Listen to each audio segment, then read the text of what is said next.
So as explained in the post, this is the warm-up exercise that I like to use before I squat, okay? Particularly when I'm doing my safety bar squats.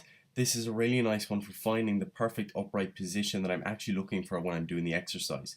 So what you'll see me doing here is actively controlling the range throughout, okay? So I'm not coming down and bouncing or resting off of my calves. I'm coming down super slowly, and in that bottom position I have intent on actually contracting my quads.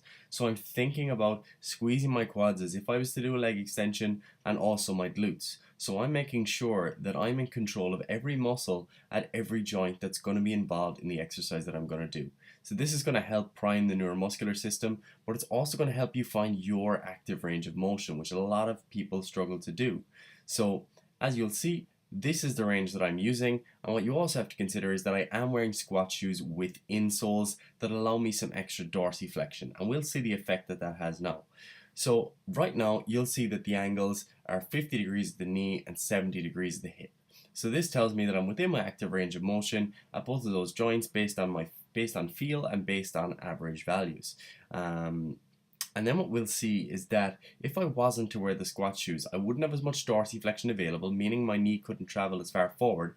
And what you'll see is that my hip angle is now only 40 degrees to achieve the same degree of knee flexion, meaning that to challenge my quads to the same degree through the same range of motion, I would have to go past my active range at the hip, potentially leading to injury.